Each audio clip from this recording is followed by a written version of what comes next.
Assalamualaikum warahmatullahi wabarakatuh. Perkenalkan, nama saya Dr. Gigi Islami Rahmahutami, PhD. Saya merupakan dosen pengajar pada Fakultas Kedokteran Gigi Universitas Islam Sultan Agung Semarang. Pada saat ini, home base saya berada pada Magister Ilmu Kedokteran Gigi. Akan tetapi, saya juga mengajar pada prodi profesi kedokteran gigi serta pendidikan dokter gigi.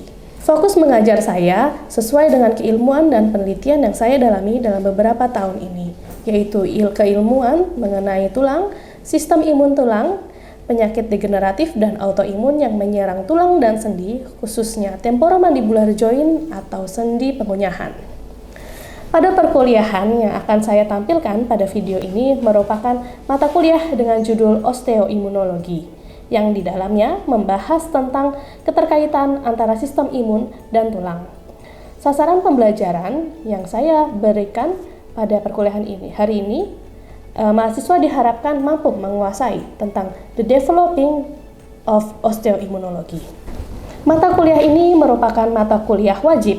Sistem pembelajaran pada perkuliahan ini akan saya sampaikan dengan sistem DIA atau Delivery, Interaction, dan Assessment. Indikator capaian pembelajaran antara lain memahami asal-usul sel tulang, baik osteoklas, osteosit, osteoblast, dan kondrosit, kemudian asal-usul sel tulang tersebut, kemudian mampu mendeskripsikan karakteristik sel-sel tulang, memahami regulasi pembentukan dan fungsi dari sel-sel tulang tersebut. Metode pembelajaran pada kali ini adalah ceramah interaktif yang dilakukan pada ruang kuliah secara offline. Dengan tahapan, pertama-tama saya akan membuka dengan memperkenalkan diri, kemudian mempersilahkan untuk berdoa. Setelah itu saya akan menyampaikan sasaran pembelajaran pada perkuliahan saya, dan juga saya menyampaikan referensi-referensi perkuliahan yang saya gunakan. Perkuliahan saya mulai dengan memaparkan tentang evidence yang ada pada masyarakat, tentang pentingnya mempelajari osteoimunologi sehingga mahasiswa akan bisa lebih fokus dan mudah untuk menyerap ilmunya.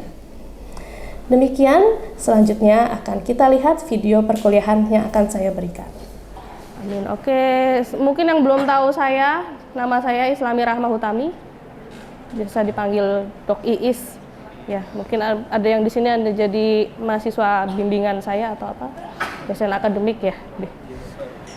Untuk perkuliahan hari ini, osteoimunologi. Sebelum kita masuk ke tema osteoimunologi, ya, kan ini 31 pasti kalian sudah praktikum sampai 3 ya.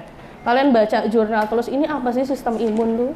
Belajar dari makrofag, monosit, sel-sel itu ya yang kecil-kecil yang kalau dilihat pakai mata nggak bisa. Ya. Kalian pasti ini mungkin sesuatu yang baru, tapi mungkin dari SMA sebenarnya udah pernah ada ya yang masuk biologi atau IPA itu pasti berhubungan sama sel darah. Maksudnya apa ini ya? Kenapa sekarang saya memberikan osteoimunologi, sistem imun tulang. Jadi ada sel imun dan juga sel tulang. Sebelum saya masuk nih ya, saya mau tanya dulu ke adik-adik semua. Sel penyusun tulang apa saja sih?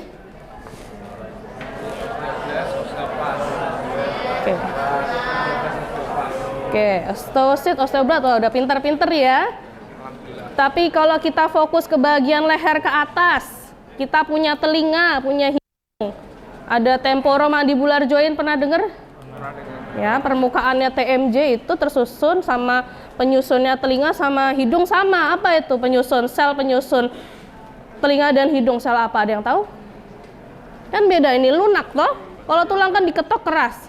Ada yang tahu nggak penyusunnya sel ini apa? Hidung sama masuk.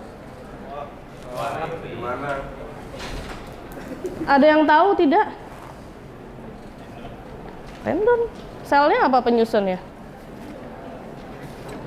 Kan sel tulang juga toh, tapi tulangnya tulang lunak toh. Mesti ada yang suka makan tulang lunak ayam itu dikerokoti, ada yang suka toh. Nah, sel penyusunnya apa? Masa nggak tahu? Kartilago. Ya, selnya namanya apa? Cartilage itu namanya sel tulangnya, tulang rawan itu cartilage, cartilago. Sel penyusunnya sel? Nggak ada yang tahu? Kondrosit pernah dengar? Jangan sampai lupa ya. Jadi sel tulang tadi benar ada osteosit, osteoklas, osteoblast, dan jangan lupa juga kondrosit. Ya, itu sama-sama penyusun tulang tapi jenis tulangnya berbeda. Ini nggak ada itu ya. Next. Manual next ya. Untuk hari ini topik diskusinya seputar ini ya. Osteoimunologi, memahami asal-usul sel tulang yang tadi sudah kalian sebutkan itu asal-usulnya dari mana sih? Bagaimana sel itu bisa terbentuk? Kemudian asal-usulnya sel osteoklas. Nah, osteoklas kan fungsinya untuk apa? Ada yang tahu? Osteoklas untuk Meresepsi tulang ya. Tapi asalnya dari mana? Apakah itu asalnya sama dengan osteoblast? Ataukah berbeda? Ya, nanti akan kita pelajari ya. Karakteristik selnya seperti apa yang besar itu kan osteoklas toh. Ya, asal usulnya bagaimana, rangkel OPG, fungsinya untuk apa, lalu biologinya, strukturnya, interaksinya. Nah, osteoimunologi itu merupakan interaksi sebenarnya ya, interaksi antara sel-sel penyusun tulang dan juga dengan sel imun. Ya. Ini referensi saya, bisa kalian cari sendiri, sebenarnya referensi itu banyak sekali. Ya. Kalau kita bingung misalnya sekarang apa itu kondrosit, langsung googling sekarang, cari apa itu kondrosit, pasti ketemu. Tinggal kalian memasukkan kata kuncinya, pinter-pinter saja bagaimana ya. Sekarang kita kalau mencari pemahaman tentang sel tulang, kalau kalian masih mencarinya pakai bahasa Indonesia, dangkal sekali. Ya, jadi kalian harus kalau mencari sesuatu misalnya bingung, input dengan bahasa Inggris. Nah, pasti itu akan keluar lebih banyak. Browsingnya lebih banyak karena memang perkembangan keilmuannya memang di luar negeri lebih pesat dibandingkan dengan di Indonesia ya, bukan menyepelekan Indonesia tapi memang kenyataannya seperti itu ya. Perkembangan utama tentang bone banyaknya lebih pesat di luar negeri. Referensi, kalau kalian mencari referensi lain, jurnal itu banyak sekali ya. Ya, kenapa sih dokter gigi kalian yang katanya mau jadi dokter gigi ini perlu belajar tentang sel imun tulang? Ya. Apa sih yang membedakan pula pentingnya kalian belajar ini ya? Kalian kan mau jadi dokter gigi. Yang depannya ada embel-embel kata dokter. Ya. Dimana kalau yang sudah ada nama dokter pasti terlihat perasaannya wah keren. Kayaknya pinter nih jadi dokter nih. Ya pinter kalau belajar imunologi. Ya, kalau memahami pentingnya imunologi sel-sel tadi ya memang itu sudah bisa pembelajaran dokter ya seperti itu, susah dan memang ya jangan saya tidak suka 31 imunitas susah dok, lah gimana, sudah konsepnya ya, kalian sudah komitmen mau masuk menjadi dokter gigi ya tanggung jawab kalian harus memahami. Karena apa? Ketika kalian sudah menjadi dokter gigi, tanggung jawabnya itu besar. Yang namanya embel-embelnya dokter ya, yang membedakan misalnya kalian pernah dengar tukang gigi? Bedanya apa sama dokter gigi? Tahu tidak? Tukang gigi nggak belajar imunologi, ya. Mereka nggak belajar imunologi. Mereka belajarnya membuat gigi tiruan langsung saja, teknik. Ya tekniker gigi, ya teknik. Mana belajar osteoimunologi? Tidak. Makanya kalau kalian mau jadi dokter gigi, ini materi susah. Memang kalian harus berusaha untuk menguasai ya. Kalau kita melihat kasus seperti ini kan kehidupan dokter gigi nggak jauh-jauh dari cabut gigi, sariawan, luka pada rongga mulut kan. Kalau kita lihat kasus seperti ini, kalian sebagai calon dokter gigi apa yang ada di pikiran kalian? Apa yang kalian pikirkan? Saya harus ngobatin pakai apa? Sembuhnya ini berapa lama? Mekanisme penyembuhannya seperti apa? Sembuh nggak dok? 2 hari sembuh nggak dok? Kalau kalian ditanya seperti itu, kalian jawab pasien seperti apa? Oh, harusnya kalian kalau belajar sel yang kemarin sudah kalian pelajari, kalian paham apa yang terjadi di dalam luka tersebut. Ya, karena mekanismenya ya berhubungan dengan penyembuhan luka. Pasti orang kalau semakin cepat semakin baik, semakin tenang ya, sembuhnya paling seminggu udah sembuh. Karena nanti 3 hari itu nanti bengkak dulu. Ya kalau kalian tidak tahu mekanisme inflamasi dasarnya saja, ya bagaimana kalian bisa menjelaskan ke pasien nanti? Malu ya kalau masalah dokter gigi nggak tahu seperti ini ya. Nah, terus ketika kita mencabut gigi, coba dilihat di situ di gusinya juga ada luka. Sampai kelihatan yang warnanya putih itu apa? Tulang. Semua jaringan rongga badan kita, jaringan rongga mulut, badan kita, kulit, otot, tulang. Ya. Yang kita pelajari, mungkin kalian sudah belajar mekanisme common wound healing atau wound healing yang biasa, kulit luka. Sudah ada? Sudah pernah dapat materi itu? Mekanisme penyembuhan luka atau inflamasi dasar sudah? Sudah. Lah terus gimana kalau misalnya lukanya sampai ke tulang? Ya. Tulang penyembuhannya bagaimana ya? Apakah sama dengan penyembuhan jaringan lunak lainnya? Ya. Kalau cabut gigi seperti ini, ya. Gigi tertanam di dalam tulang, tertanam di dalam tulang maksila, mandibula. Nah, kalau cabut gigi pasti mencabut dari soket tulang. Apakah tulangnya tidak perlu sembuh? Ya perlu. Apakah sama penyembuhannya dengan penyembuhan mukosa lunak? Ya, tentunya berbeda ya. Karena sel-sel penyembuhan saja tadi sudah berbeda. Ya, ada osteosit, osteoblas, osteoklas ya. Seperti ini juga nih, kita cabut gigi. Gigi itu juga termasuk keras. Ini penyusun. Ya. Yang paling keras di badan kita itu ya gigi. Tulang nomor 2. Ya, kekerasannya berbeda. Penyusunnya pun juga berbeda. Kalau gigi penyusunnya enamel, dentin ya. Kalau tulang, sel-sel tadi. Tapi sel-sel osteosit tersebut mengeluarkan mineral, kalsium, sehingga menyebabkan kekerasan pada tulang. Berbeda sel, asal-usul selnya yang membedakan. Jadi morfologinya pun berbeda, sifat-sifatnya pun juga berbeda. Kita kembali lagi ke foto ini ya. Luka. Ini ya, kita lihat di layar di situ ya, pasti ada pendarahan. Ya, tulang pun kalau luka berdarah nggak dok? Tulang kalau fraktur berdarah nggak? Berdarah ya, karena tulang diselubungi. Semua permukaan tulang diselubungi bagian yang namanya periosteum.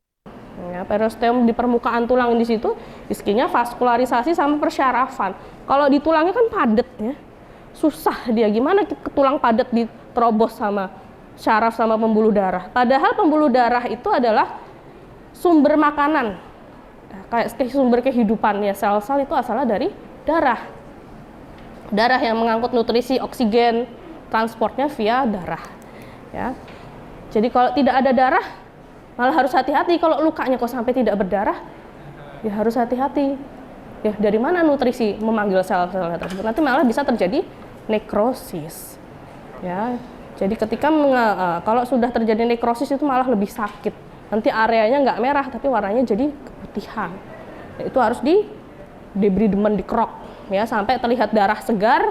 Nah, kalau sudah darah segar itu baru sudah tanda-tanda penyembuhan luka yang bagus. Nah, seberapa pentingkah osteoimmunologi? Di sini saya ambil contoh gambar dari korban tukang gigi. Mungkin sudah pernah follow Instagramnya korban tukang gigi? Sudah? Pernah nggak lihat Instagram korban tukang gigi? Ini kalian generasi apa nih? Z apa generasi apa nih kalian? Generasi C. Generasi X loh, kok mati? Kok bisa foto A ini seperti ini? Ini yang mengerjakan tukang gigi ya. Pakai behel. Sok-sokan pakai behel biar fashionable, terlihat gaul, tapi pasangnya di tukang gigi yang nggak belajar osteoimmunologi. Ya ini akibatnya kalau dokter gigi nggak belajar osteoimmunologi, tidak ngerti. Padahal pergerakan gigi tersebut juga harus mendesak atau menekan tulang tuh. Kita mau menggerakkan gigi ke kanan ke kiri lah, giginya aja tertanam di dalam tulang. Jadi tulangnya harus ditekan dulu supaya giginya bisa bergerak. Kalau sudah ditekan, kalau belakangnya kopong, ya nanti jadi giginya goyang-goyang. Jadi yang di belakang, area yang pergerakan gigi, misalnya saya bergerak menabrak tulang di sini, ya belakang juga harus terbentuk tulang baru supaya saya tidak oleng. Ya di situ ada yang namanya mekanisme remodeling tulang. Ya, mekanisme remodeling tulang bagaimana mekanismenya ya? Osteoimunologi. Ya, jadi mau belajar ortodonsi harus paham yang namanya osteoimunologi. Dokter secara umum harus paham juga yang namanya osteoimunologi. Ya, di sini kenapa seperti itu? Ya, namanya kawat gigi. Kawat gigi itu giginya ditekan, diberi tekanan. Ya, siapa yang pernah pasang behel nggak sakit ketika diaktifkan? Sakitnya seperti apa? Ada yang pernah pasang behel? Angkat tangan. Ada yang pernah? Ada yang lagi pasang behel? Nah, ketika diaktifkan sakit nggak? Sakit lah. Nyut-nyutan ya. Nggak bisa makan, nggak, sampai kadang tuh lebih kurus. Ya karena memang rasanya tidak nyaman. Kalau tidak nyaman gitu gimana dok? Kok ya saya beritahu ke kalian semua ya, perawatan di dokter gigi semuanya biasanya menghilangkan rasa sakit. Konservasi, pulpitis, sunut-sunut menghilangkan rasa sakit. Bedah mulut sakit gigi menghilangkan rasa sakit. Prostodonsi giginya berantakan, apa-apa diganti gigi untuk mengembalikan, menghilangkan ketidaknyamanan. Cuma orto ini yang nyari sakit. Ya, cuma orto yang nyari sakit. Pasti sakit di orto karena giginya ditekan. Loh, sakitnya itu gimana sih? Sakit itu adalah mekanisme inflamasi yang normal. Rubor, kalor, dolor, tumor, fungsio, leisa. Ada nyeri, itu pasti. Karena itu adalah mekanisme normal dari inflamasi. Jadi kemerahan, yang namanya tadi rubor, tumor, fungsio, leisa itu pasti terjadi pada fase inflamasi dan itu normal. Kalau sampai itu tidak ada ya hati-hati. Kalau itu terlalu lama berbahaya juga. Jadi harus terjadi dalam waktu yang normal. Ya, peralihan dari inflamasi akut ke inflamasi kronis. Sebelum terjadi inflamasi kronis, ya inflamasi akutnya sudah harus menurun dulu, baru dia akan menuju ke fase penyembuhan. Kalau inflamasinya nggak sembuh-sembuh kayak tadi cabut gigi merah terus lebih dari seminggu, senut terus sampai lama-lama, ya pasti akan terjadi penyembuhan luka yang abnormal. Bagaimana itu ya, kalian harus memahami tadi, pentingnya memahami inflamasi. Inflamasi akut itu apa sih? Sel yang berperan apa sih? Neutrofil bekerja berapa lama sih? Ketika terjadi luka, sel yang keluar duluan apa? Neutrofil. 2-5 jam awal, monosit, makrofag keluar. Setelah itu baru berganti, sel-sel yang lain manggil. Kan mereka saling berkomunikasi ya. Aduh, di sini ada luka. Saya harus muncul pertama. Sudah selesai bekerja, mereka merilis tadi sitokin, komunikasi antar sel dengan mengeluarkan tadi sitokin, growth factor ya. Kalau kita manusia komunikasinya pakai bahasa. Kalau sel komunikasinya pakai sitokin, growth factor ya. Seperti itu ya. Kita lanjut lagi.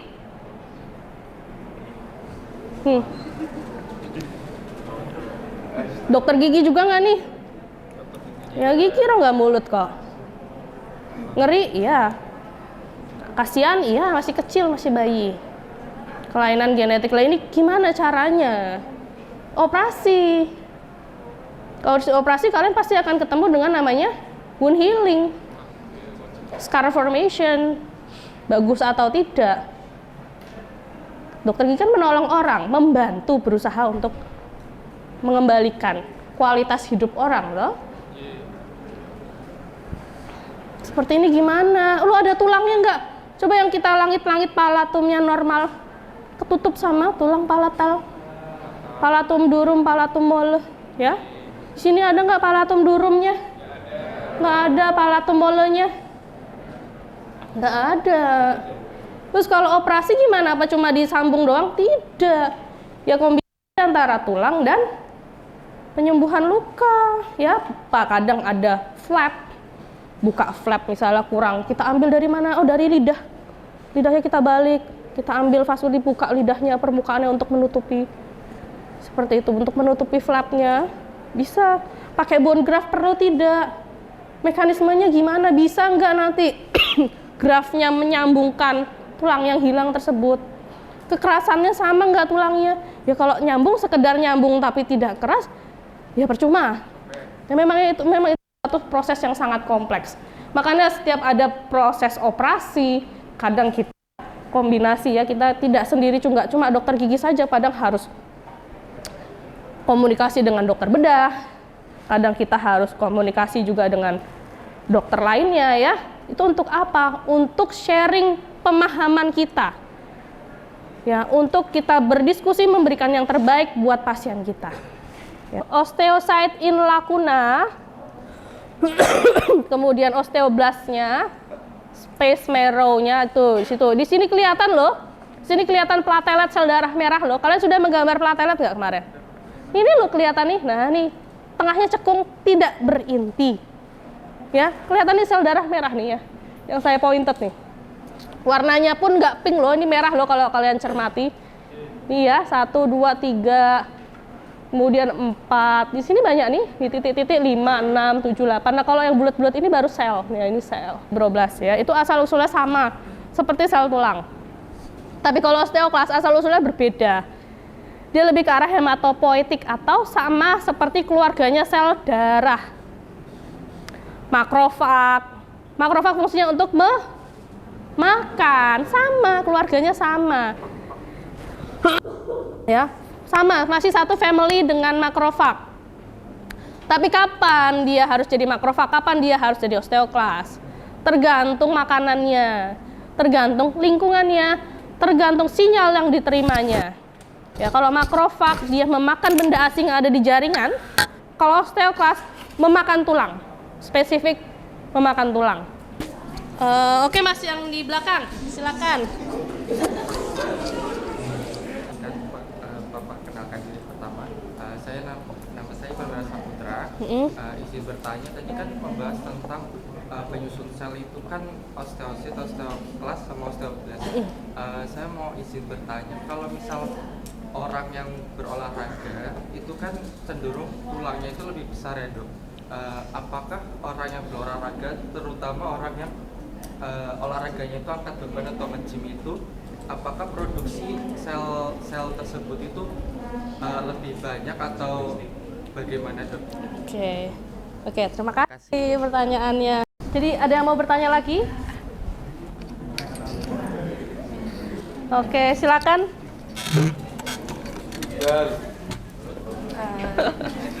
Baik, assalamualaikum warahmatullahi wabarakatuh. Waalaikumsalam warahmatullahi wabarakatuh. Sebelumnya, perkenalkan saya Anindya Syarani Kerunisa. Ingin bertanya dokter, jadi tadi untuk asal-usul osteoklas itu kan hematopoietic stem cell ya. Berarti kalau mungkin itu saja, terima kasih. Oke, iya nih ya. Oke, pertanyaan bagus. Ada lagi yang mau bertanya? Tak ada, kalau gitu saya akhiri ya. Sampai di sini untuk kuliah saya. Alhamdulillahirabbil alamin. Kita tutup dengan doa selesai belajar. Alhamdulillahirabbil alamin. Subhanakallahumma wa bihamdika asyhadu an la ilaha illa anta astaghfiruka wa atubu ilaik. Oke, sampai ketemu di lain kesempatan insyaallah hari. Kalau ada kosong nanti bilang ya ketua angkatannya siapa. Saya punya WA-nya tapi nggak tahu orangnya. Akhir kata, wabillahi taufiq wa hidayah. Wassalamualaikum warahmatullahi wabarakatuh.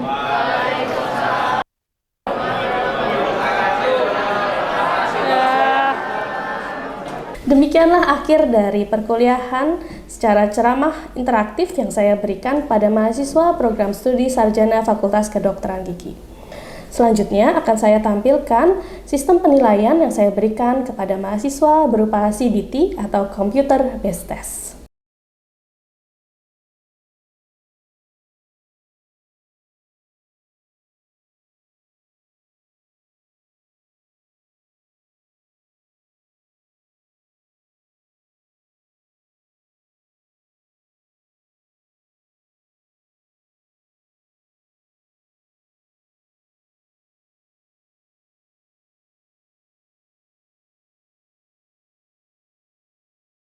Berikut adalah bukti asesmen dari perkuliahan yang saya berikan.